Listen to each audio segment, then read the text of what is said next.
welcome back to my channel. So, as you guys can see, we're now playing Our Life again. It's been, okay, y'all, it's been like almost a year since I've posted, and wait, actually, hasn't been a year?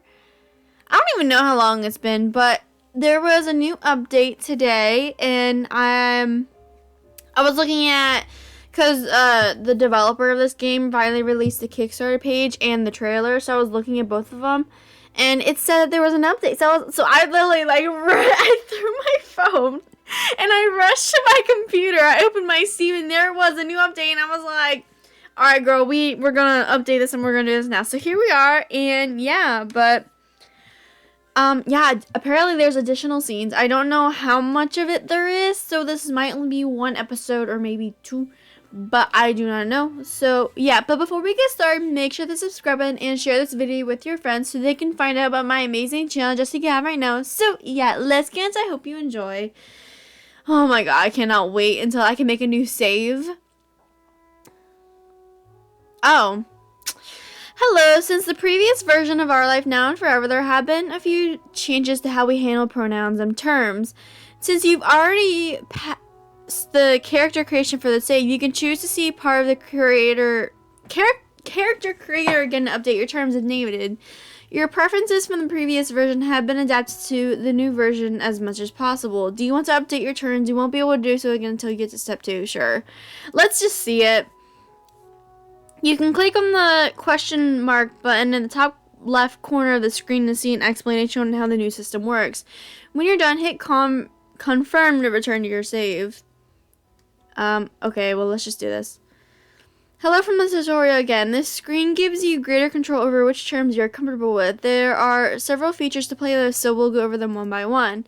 By default, the game will use your preferences for terms as set on the previous screen, where you were asked if you prefer neutral, feminine, or masculine terms, or if you want to let them match your current pronouns.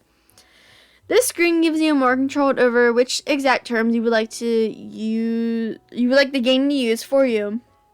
You can set a different term for each pronoun, or you can set a general term for all pronouns at once. These tabs at the top correspond to the pronouns you picked out. The special All tab lets you set your general preferences for all pronouns at once, unless you have a more specific preference in one of the pronoun tabs. For example, say you are using both he/him and they/them pronouns. If you set your honorific in all to mx, then you will be referred to with mx, both when you're using he/him and when you're using they/them. Gosh.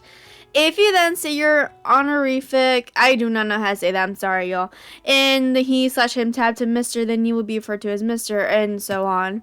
If you added more pronouns, then they would also use the honorific you set in all until you set a more specific one in the pronouns tab. In short, getting a specific term in all will override your general neutral, feminine, masculine preferences from the previous screen, and setting a specific term in a pronoun tab will override the term from all. You can tell if you have a specific term by styling.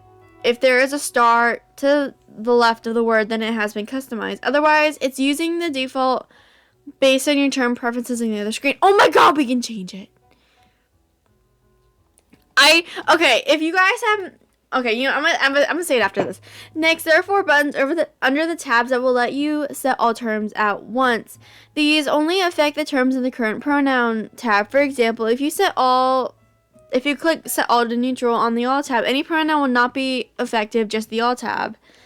The first button will reset all terms on this tab to the default based on your term preferences on the other screen. So if you pick that you generally prefer feminine terms, then the terms will be set to things like girl, daughter, etc. This is most useful if your preference is to use your pronouns to determine your terms, but you want to tweak a few of them individually. The second button, set all to neutral, will set all the neutral terms, and the same pattern follows for feminine and masculine. You can use these buttons to quickly set up a bunch of term preferences at once, and then tweak a few of them individually afterwards. Next, to customize a term for a particular group, just click on the term you want to change. This will bring up a drop-down box of the different options for the term. The clear button at the top of the drop-down will reset the term to the default. Know that some terms will have more options than others. For example, the honorific term has more than just one neutral, feminine, and masculine option. In some cases, using this screen will be the only way to see those terms, since regular term preferences will just give you the default neutral, feminine, masculine options. The select multiple button will allow you to pick multiple terms for the selected pronoun set. If you choose multiple terms, a term will be randomly selected to use each time it is needed. If you have select multiple turned on, just click anywhere outside of the drop down box to dismiss it. You can also type your own term into the box on the right. This will override any other options for that term. You can use this in combination with select multiple from the drop down to include your own term as one of those options that the game will randomly select.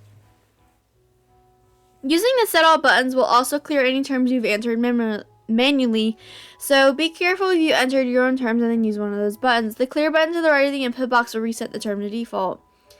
You should be sure to also set your general term preferences on the previous screen as you like it, since if the game is updated with new term groups, they will use your preferences to determine which sort of terms to use.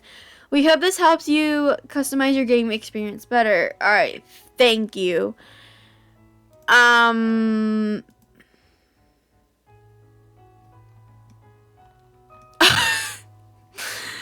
Yeah, I want this one. What is this? Made? Oh my god. Yeah. I really wanted to change this one because if you guys, like, I don't know.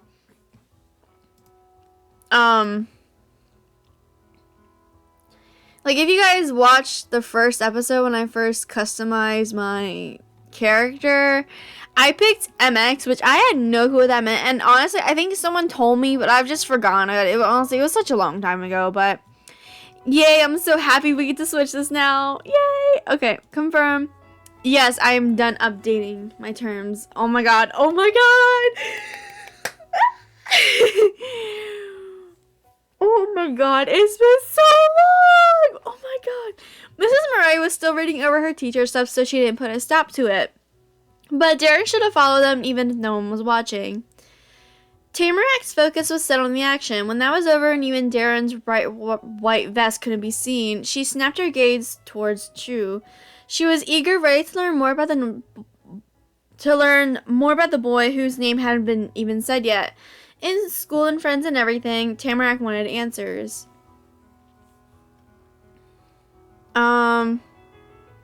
You were excited. Another kid. Maybe you'd be friends. Chu began to tell you about his friend, even though no one asked anything about him. Your and Tamarack's faces had been enough to get Chu going on it.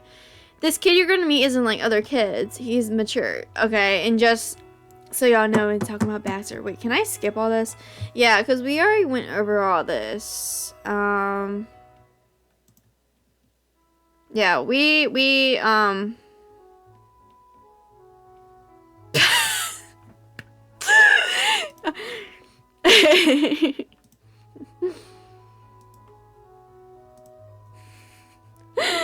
Alright, we're gonna skip all this. Alright, he whined in a whisper. Even if you and Tamarack and Baxter were right there, Darren was trying to keep the conversation between him and Chu alone. And no. I'm just trying to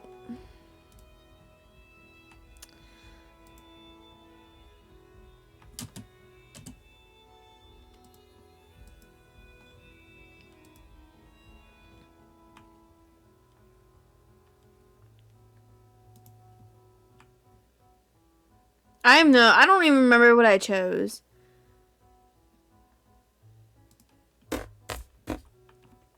Okay, so I'm trying to skip and I'm not skipping, so I guess we didn't get to this point. Okay. A tap-tap sound marked at the end of the meeting. It made you think of a hammer hitting a podium in very important official gatherings. But it was actually Mrs. Murray as she straightened her papers against her desktop. Your teacher placed them down in a neat pile as she rose to her feet. It's time to go, everyone. I'm leaving and I can't let you stay here alone. Am I giving anyone here a ride? Her gaze was squarely on Chu and Baxter without question. Or would you like me to call your families? It was you and Tamarack who got a look with that one. The final kid ready with an answer was Tamarack. She yelled out with no hesitation. I'm okay. Following after Tamarack, though definitely not talking to her, piped Darren. He and his friends already had plans, but he sheepishly looked to his mom for permission to go with it. Chu and Baxter can come with us, can't they? Right off, she nodded, and her son smiled, relaxed. Mrs. Murray held up one finger and added a note before anyone got ahead of themselves. They can't stay all night. I'll need to take both of them home before dinner. All right. Thank you for letting us visit. Oh my god, we get to know more about Baxter. Yeah, thanks. What about you, Sharky?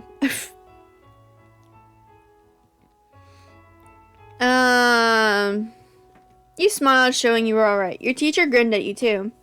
Mishka, come to my house. I forgot I named my character that. Oh my gosh. Tamarack pumped her arms like the dark blue carpet was water underfoot, and she needed to row in through the indoor pond. We can walk back together. On your own? No, together. And you can meet Omi and Opa when we get there. Oh, yeah, I want to do that. That would be so cool. Yeah. All right. Well, how about we finish packing now? On it. At your teacher's suggestion, gathering outdoor clothes, checking inside and under desks, and looking through bags to see if the most important possessions were still there and all was done. Not a single glove would be missing or one pencil out of place if Mrs. Murray could help it. During the final sweep of the room, there was an eager knock on the door. Who's this? Mrs. Murray took long strides, reaching the door far sooner than any of her students could. When it was open, you saw your mama, framed by dozens of colored paper leaves tapped around the frame, or tape. Oh my god, tapped. It was great. She could see your new teacher in class and everything. Hi, I'm going to assume that you're Mrs. Murray. Yes, but Shannon is fine, and you are Miss Rose? Oh my gosh. Right as well, I'm Opal. Mishka is my daughter. It's a pleasure to meet you. Thank you for coming to pick up Mishka. You stopped listening in on their conversation as the two grown-ups chatted about each other in little of you. Darren wasn't so polite. He cited the continuation of their adult greetings. Maybe he thought that was boring stuff. Chu snickered quietly while giving Darren a small shove with his shoulder. It brought some liveliness back and got Darren to smile. Mama noticed the cluster of kids then. Her eyes fell on you and her conversation with the teacher stopped. Mishka made it, and hello again, Chu. Hi, Mama. Oh my god, our character. Hi! She strode further into the room to join you. Mrs. Murray stayed by the door. Who was the rest of this fun bunch?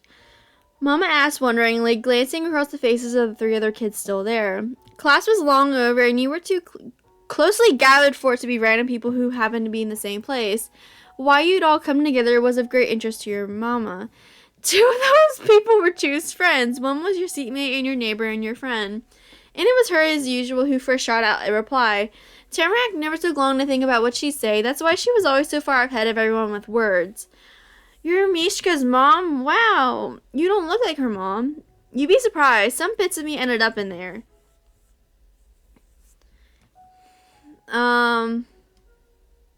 Yeah, I like looking like me, not looking like her. A playful smile tugged at your mom's mouth. Tamarack felt inspired to have more curiosity satisfied. Do you look more like your dad? Mishka is like him in certain ways. Her smile dropped, but Mom had a reply for that question ready before you had even fully heard it. But our family is me and her. It always has been. He won't come by to visit. She was telling Tamarack the truth. Tamarack wasn't going to see him. You hadn't even met him. You'd only been told stuff about him. When you were younger, Mom said what his race and nationality were, and hers too, so that way you could know your own history. You were... Click to enter your race. Oh. We're white. You were white. And had... I guess American, sure. And had American heritage. At that same time, your mama explained how having you in the first place worked. She didn't have a husband or a boyfriend or anything, but she wanted a kid, so she had you. Oh, did you do like infertility or something? Or fertility or something? Or I don't know. Mom talked about how you didn't need an entire other person to have a baby. It only took a small part. She was able to go get that from a hospital. Wow, okay. It was kind of confusing, but you were able to understand that whoever your dad was, he wasn't your parent. He was a guy Mom didn't know and you didn't know. Sorry, y'all can hear that. Um, um, it made you sad to think you'd never have a dad. There were a lot of special kinds of things you wouldn't get to do. You could imagine it, what your dad was like and how you'd be together. The pictures in your head that weren't real hurt your heart. Okay, sorry. Frowning, Tamarack pinched and pulled at the frayed edge of her sweater sleeve. One finger slipped through a tiny hole on the cuff. It was gonna rip even more doing that. That might have been why it was torn in the first place. It's fine, you didn't know. Now you do. There was a lot of not knowing for her and you, but you did recognize the tone your mom was using on Tamarack. A low voice with an extra emphasis bent to the words. It meant, I'm not mad this time because it won't happen again. Isn't that right? Wow, okay. Tamarack gave a tiny nod, stretching the striped sleeve all the way past the tips of her fingers on her free hand. The conversation had been dominated by Tamarack, but still hanging around was the boys' club. They could hear everything said about your family. You tried to figure out their reaction. Chu was still besides, shifting a narrow gaze between the friend on his left and the one on his right. Suddenly he seemed like the teacher of the classroom, keeping a stern eye on the students for any sign of trouble. The two of them were on their best behavior, quiet and blank faced. When Chu realized you were watching, he became regular old Autumn again, grinning wide. Well, it's good to meet you, Tamarack. That dropped Tamarack's jaw. She was certain she hadn't said her name yet. You knew me? Not for sure, but I thought you'd look like you'd be our neighbor, Tamarack. Not bashful, Tamarack hid her face with her hands. The sweater was finally released from her squeezing grip. While she wasn't looking, Mom gave you a sneaky wink. You told her enough about yesterday for her to figure it out. What about everyone else? The question was kind of forced. There was still an awkward feeling left behind after. Tamarack bringing up your dad that you never met. But that was something they were going to figure out sooner or later. So after all, it was kind of good it got settled with everybody at once. And Baxter took the initiative, properly introducing himself. My name is Baxter. I don't go to the school. I attend Jarrett Witt Academy. You do? That's quite impressive. Thank you. You were starting to think he couldn't feel more uncomfortable if he even wanted to. He was a cool kingover so much that he got stuck that way. Like if you made a weird face for too long. Except you were pretty sure adults were lying when they said that could happen. He got the conversation to change, though. Your mom was more at ease and gave a purposeful look at the only kid who hadn't spoken yet. And you are? I'm Darren. That's my mom. Darren couldn't meet her eyes. Instead, he stared at his shoes and limply lifted an arm towards the door. Mrs. Murray was leaning against the wall there. Her arms were patiently folded. Mom shifted her gaze between the group of students and the teacher with a big smile.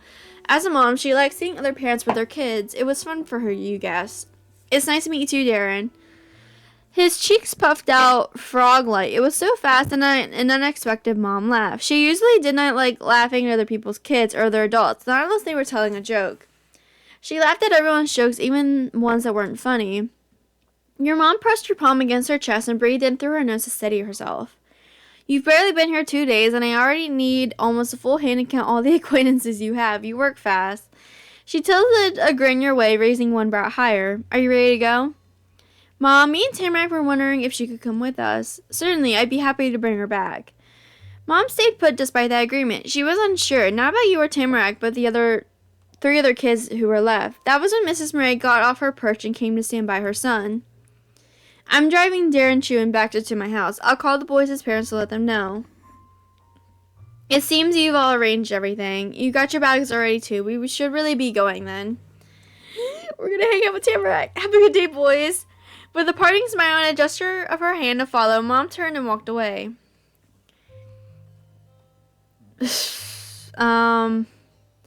See you around, you dorks. I'm out of here. Chu and Baxter said bye as the three of you were leaving and waved too. Darren only looked at the big group of girls. Bye, Chu. Bye, Darren. Bye, Baxter. Bye, teacher. She shouted over her shoulder while sticking close to you and Mom. And after all that yell, Tamarack whispered just to you. Sorry again. You don't have to feel bad. Mom held the door open for you and Tamarack to trot by, then she followed you out. Your first day of school was over.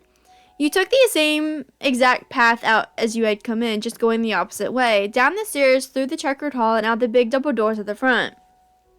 But when you were outside, the way home changed. You had to go through the almost empty parking lot to the side of the school building. Mom had brought the car to come get you.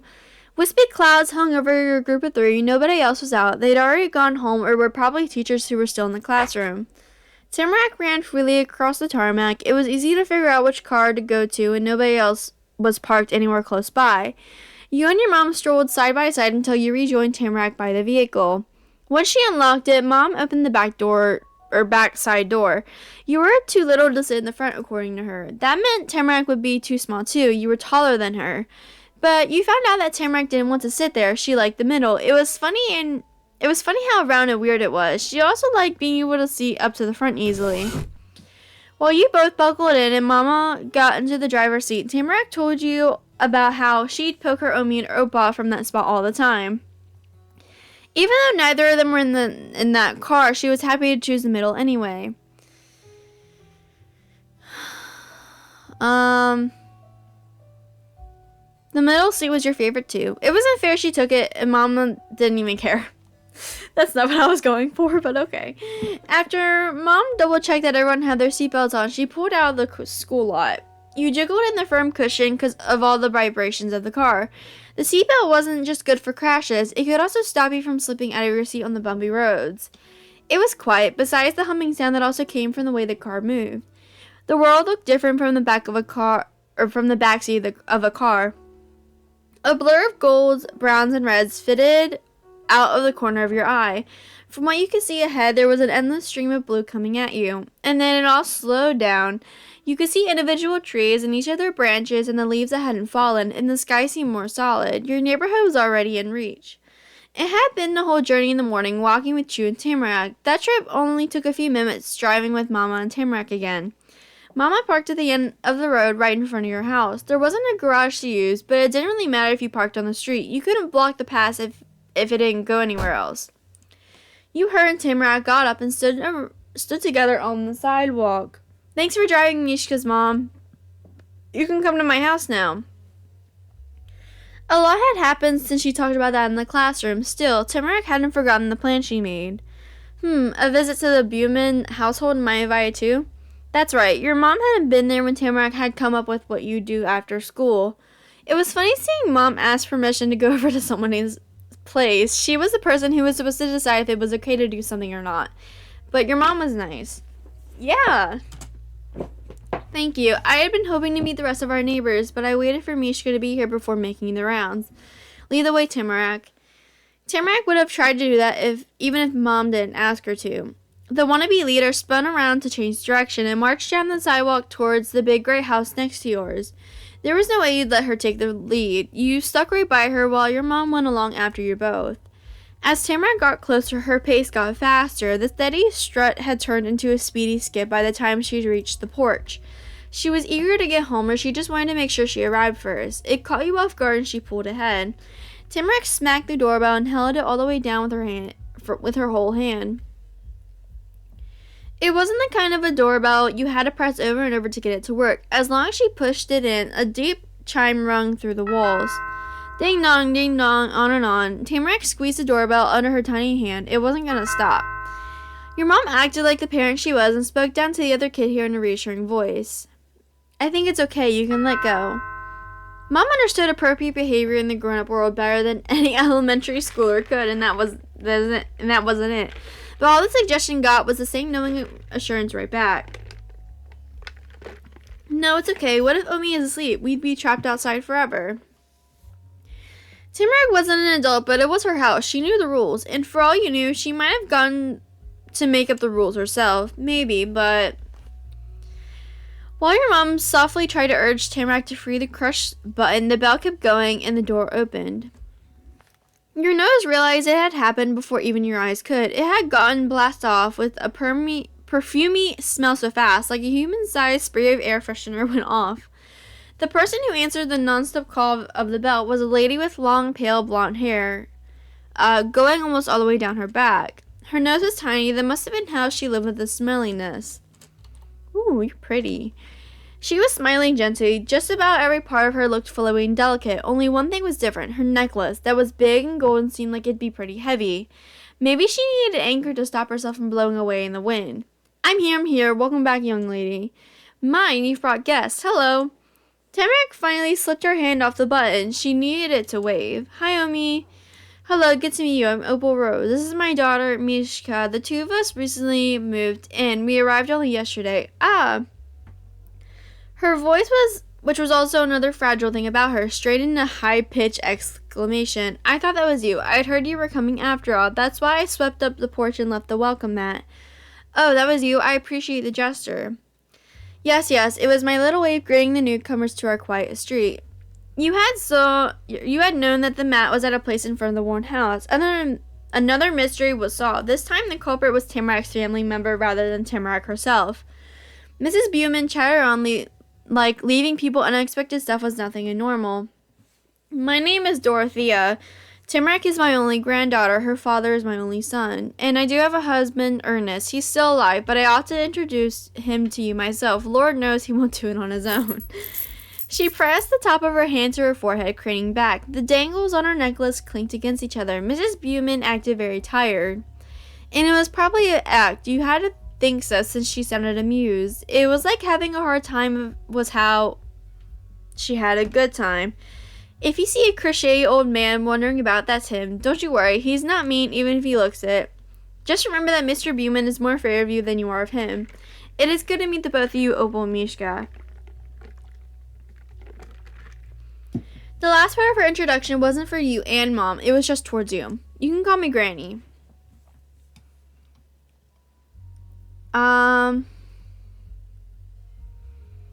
Alright, Granny. She smiled at you, wide and welcoming. Meeting you meant getting a new granddaughter. Hey, Omi.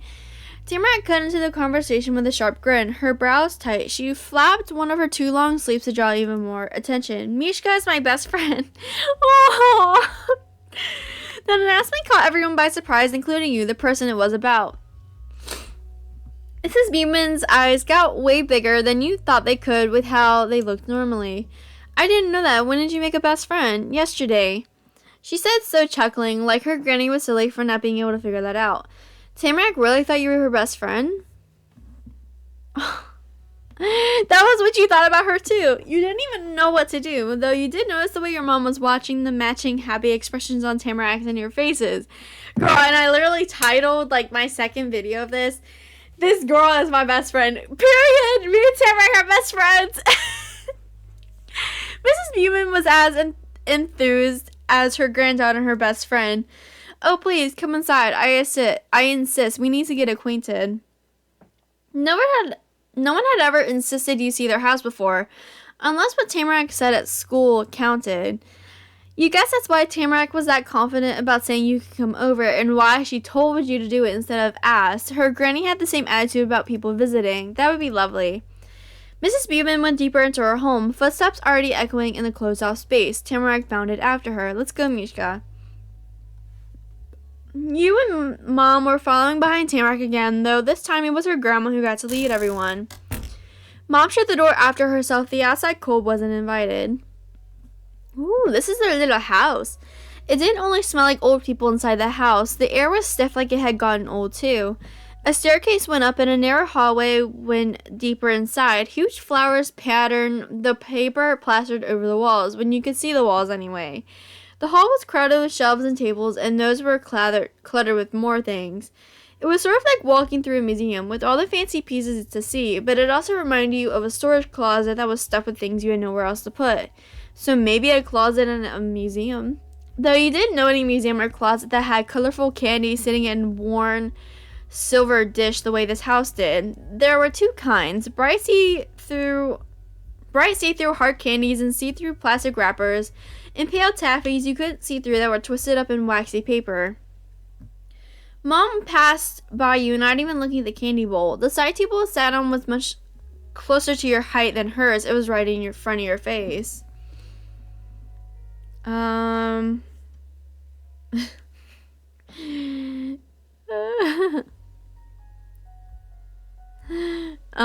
You sneakily obtained candy, not caring if you were supposed to or not.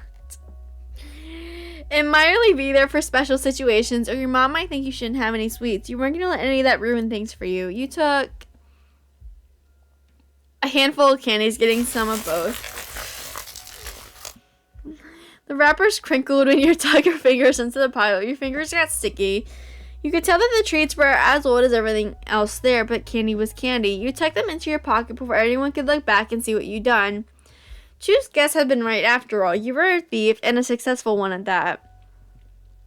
Tamarac's granny showed the way down a hall and through a big opening in the wall. Past that was the living room. Or not. When Granny crossed the rug that was also flowered and sat down on a smooth green chair, she didn't call it that. This is the drawing room. I come here and I sit on my throne and entertain our guests. You can take a seat, but do be careful. These are antiques. Tamarack just hovered around the table. Hearing adults talk was one thing, but sitting down and doing nothing while listening to it was asking for too much. Then, where are the drawing things, like paper and pencil? You wondered earnestly. Mom snickered for some reason. It made you frown, and then both the adults smiled at you nicely. You won't find that here. That's not what a drawing room means. However, Tamarack has colored pencils in her bedroom. Yeah, I do. I've got all the colors in the rainbow and even more. You took a seat on the chair. It seemed like a good place to sit, though you weren't sure if anyone should use a chair if it was so old it might break if you weren't careful. Mom settled into a couch cushion and leaned against the armrest to get even cozier. No one had taken the warning about antiques very seriously. Mrs. BESTIES didn't say anything over that, though she did go on to say many other things. The two ladies talked about each other and their kid and their grandkid. Tamarac's grandma was retired, you found out. Her husband was supposed to be that too, she said, with a strong opinion on that matter. Mrs. BESTIES explained to your mom how he was constantly taking on temporary consulting jobs. And if not that, then he was being taken out for dinner or lunch or something else so people could pick his brain for advice, casually, even if he couldn't be an actual employee. You had no idea why anyone would say something like picking brains. It sounded so gross. It was because of that you started paying attention to the words shared between grown-ups more closely. Mrs. BESTIES and Mom were still talking. It's as if these people think half the town will fall apart without him. Oh, he was in construction work, remodeling, refurbishing, repairs. I see that. A point comparison then. They both laughed, though Mom's polite chuckle didn't compare to Granny's hearty cackle. Now it's true that there's always something or another thing going wrong somewhere. Golden Grove isn't as young as it used to be. But there's only so much he can do when he's as age as those derelict buildings themselves. The opening and slamming of a door followed her declaration. For a second, everyone stopped. Did Granny's description insult the house itself? No. Heavy steps came after the bang, and then a man you'd never seen passed by in the opening of the hall. Opa! One hand gripping the armrest and the other swinging out towards your mom, Mrs. BESTIES lifted herself off the swirly patterned cushion. That's him right now. Granny abruptly called out as if she caught sight of a rare animal in the wild and needed the rest of the team to get over there while they had the chance. Though that wasn't right. Yelling would only scare the peaceful animal right. Instead, maybe she was trying to catch a shooting star before it disappeared for good. Oh. Except that one didn't work either, because Mrs. BESTIES was still able to make the meteor. Mr. BESTIES stood suspended in space, silently staring through the wall hole into the drawing room. Tamarac's opa was very gray, his full suit, his doll shoes, and his short hair. What was mysterious were his eyes. They might have been gray too, or maybe you were tricked by all the other greeners and they were actually blue. He pushed his hat higher up in his forehead with a large hand, slowly and steady. Afternoon. Hearing his voice cemented an impression that had started to build in you. It was a low, grumbling noise. The tone stood out the way his scratchy beard and blushy eyebrows must have felt. The sturdy older man, colorless and rough, was basically a stone statue that had come to life somehow, and was the absolute, total opposite of Mrs. BESTIES. Hi, Opa. This is Mishka and her mom. They're the people in the other house. The neighbors? Mr. BESTIES mumbled briefly in response, and his eyes shifted away from the seating area. He wasn't talking about the news, but you got the impression he was thinking about it. Good day. He turned his body to match the new direction of his gaze. Fine, go hide in your cave. We'll be here if you decide to join us after all. Mrs. BESTIES showed her surrender and creakily lowered herself into the chair again. Dinner will be ready in a couple hours. You at least can't miss that. Mr. 𝐕𝐢𝐬𝐮 made his escape without looking back. He probably could miss that if he tried. Where were we? I remember. Tamarac's grandpa had only said a few real words. You could count them on one hand. Her granny had to have said 100,000 times more than that and still had more to go.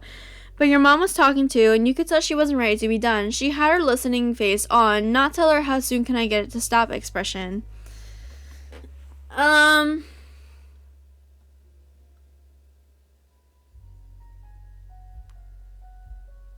You just sat there quietly.